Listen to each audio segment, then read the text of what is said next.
Bigyan ko lang kayo ng breaking news. Post ito ng Philippine Star. Tungkol ito sa mga Marcoses. Yung mga kaso pa nila noon. 27 years ago. Mga graft cases na naisampa sa kanila. Ito, may desisyon na ang Sandigan Bayan. Okay, ito ang, basahin ko ang post ha. The Sandigan Bayan 5th Division found former First Lady Imelda R. Marcos guilty of 7 counts of graft and sentenced her 6 to 11 years in prison of a graft case that ran for 27 years. So, yun po ang pangyayari. Correct me if I'm wrong, meron ibang kaso na found guilty rin ang dating First Lady,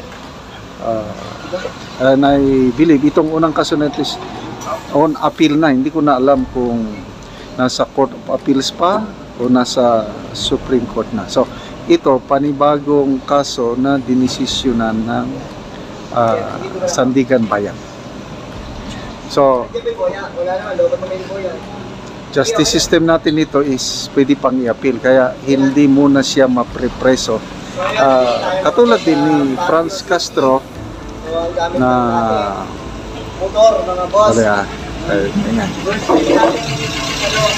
katulad ni Franz Castro, convicted na siya sa RTC ng child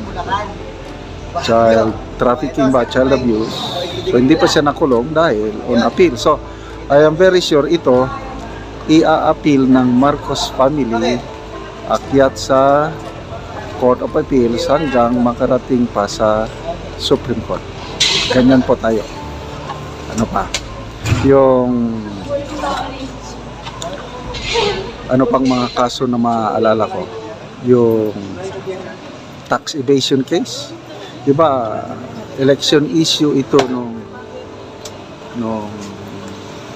May 2022 na election, yung desisyon na ng Supreme Court na ang mga Marcoses magbabayad ng how much? Nakalimutan ko na. Ang hirap, depensahan yan ng una. Ang paliwanag is hindi, kinukompute pa ng mga abogado. Kasi convicted talaga ang Marcos family ng tax evasion case. So, ito na naman. Sayang, ako nung una, bilib ako sa Marcos family. Kasi ang ganda ng ginawa ng Pangulong Marcos Sr. Although hindi rin perfect ang kanyang administration, kaya may mga ganitong pangyayari. So akala ko hindi sila corrupt. Ito na na nangyayari na desisyon na ng korte, although wala pang final hatol ng Korte Suprema. Kailan dito mo na makikita akala ko maganda ang palakad, kailan itong ginagawa ng anak wala na. Don't know kung anong mangyari. Okay, yung binasa ko mga comments is pwedeng bigyan ng pardon kasi ang presidente, anak ang presidente, pwede ba siyang bigyan ng pardon? Oh yes na yes. Anong tawag doon? Presidential pardon. Pwedeng hindi na makulong kasi ang anak, dahil nanay niya ayaw niya, pwede niyang ipardon. But let's see what will happen. Kapangyarihan ng Pangulo yung maggawad ng pardon sa mga ganyan. Okay? So ibig sabihin nito is buhay na buhay pa ang hustisya natin sa bansa. Kasi believe ako itong 5th division ng Sandigan Bayan matapang. Hindi nila iniisip na nanay siya ng presidente ngayon. Kung anong lumabas sa trial, findings nila, guilty talaga. Okay? Diba? So, buhay pa ang ating, magtiwala lang tayo sa mga korte, lalo na ang Supreme Court. Buhay na buhay. Ako, napakalaki ang tiwala ko pagdating sa Supreme Court na makukuha mo talaga ang hustisya. Lalo na ngayon, yung mga patong-patong na kaso ng administrasyong ito, yung PhilHealth issue, 2 petisyon na isampa sa PhilHealth issue, yung impeachment ni BP Sara, 2 petisyon din yan, magkahiwalay. Yung mga vloggers, petisyon din yan. Yung isang kaso, kalimutan ko na yung isa pang kaso, basta 7 kaso na, 7 petition na ang naisampa sa Supreme Court laban sa administrasyong ito, at karamihan yan involves yung pag-manage ng finances sa ating bansa, at ang pinakamalala yung ginawa nila sa budget for 2025 na considered most corrupt budget in our nation's history. So, what will happen? Na-release na ang 65% budget. Marso pa lang. Paano kung idesisyon ng Supreme Court na unconstitutional? Na-release ng pera, nagastos na. What will happen? Magkakaroon ng, I don't know, sana maayos ka. Usapan natin ngayon ang mga posts ni Brigadier General De Leon tungkol sa kawawang kalagayan ng ating mga sundalo at ang pangako ni Speaker Martin Romualdez. Ito, una niyang post. Sabi niya, "To those who know the whereabouts of Martin, remind him of his promise 350 subsistence allowance for soldiers." Promise. Last December ito, pinagmayabang niya. And then ito, another post ni General De Leon. Nagpapatulong siya kay CIDG Chief Major General Torre. Sabi niya, "I am earnestly requesting Police Major General Torre to look for the heartbeat of Martin Romualdez.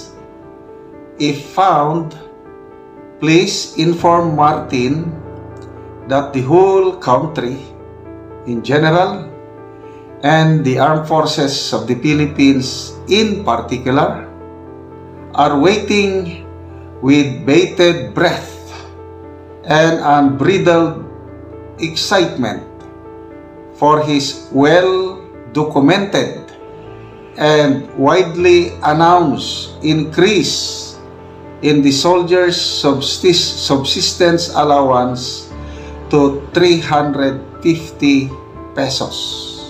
Marso na ngayon.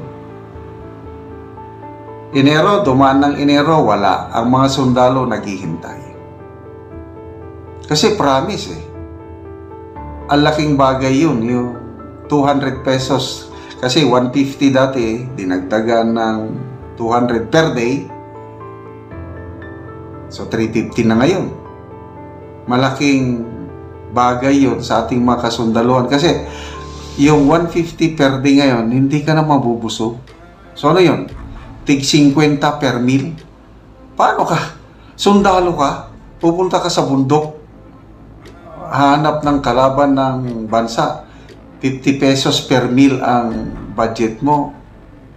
Wala na talaga. So, kung matupad sana yung pangako, madagdagan ng 200, tatanggap na yung sundalo 350 per day, malaking bagay yun. Matutuwa ang mga sundalo. Ang problema, nasaan na yung pangako? Wala pa rin. Well documented ito. Ang daming ang daming videos ni-research ko. Tinype ko lang.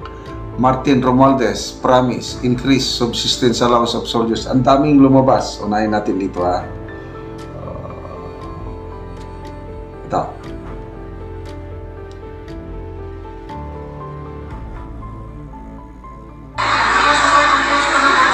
Yan o, palitrato nila sa, I think, Bicam.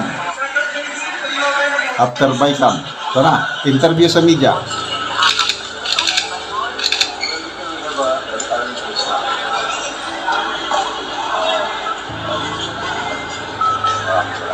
Sir, yung subsistence allowance mo, Ay, napaka... Yun, subsistence allowance.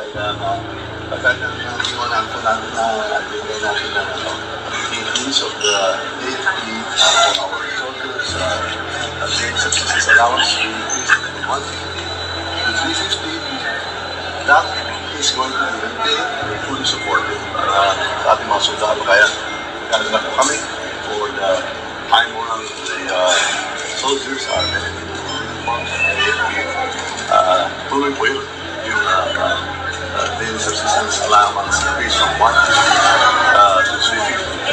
Translates to almost 10,500 pesos per month. Thank you. Kasama kayo yung kanina, itataas yung minimum wage. Ibig sabihin na aprobahan nyo na po yung bill sa house para tumasin yung minimum wage.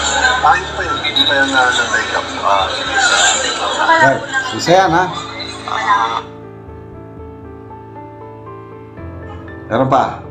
Yung pagtawag niya kay General Browner, iparinig ko ulit sa inyo. Para ito.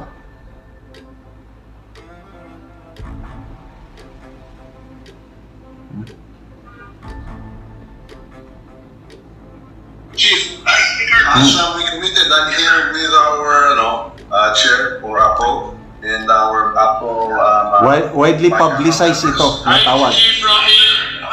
Please, kindly convey to General Browner ang kausap. to our men and women in uniform that as we committed that the subsistence daily allowance from 150 to 350 has not only been affirmed but has been approved and is being signed right now. We will ratify the bicameral report this afternoon. So please tell that there's a program for dollars.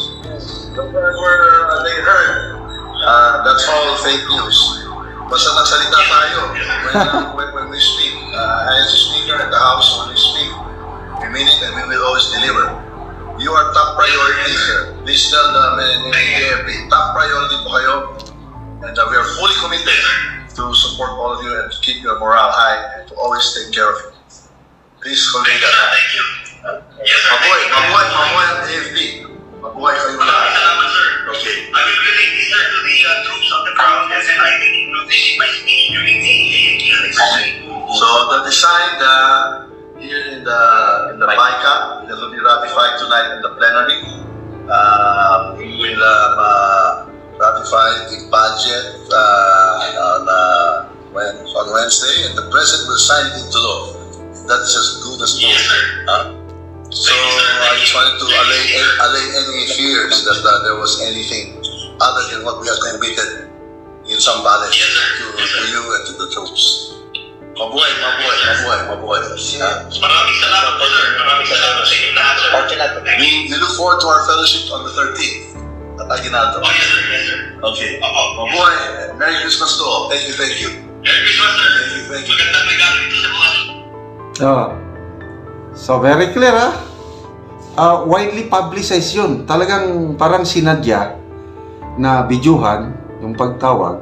Tapos ikinalat sa lahat, social media, mainstream media. So, well documented. Nasaan na? Kaya tinatanong ni General De Leon, nag-release ng statement ang Armed Forces of the Philippines. Incorporated na daw sa budget 2025. Nandyan na yung increase. Ang tanong, kailan ibibigay? Sabi ni General De Leon, nakakatawa. Sige, ang sundalo pwede mang mag-ulam ng piniritong budget.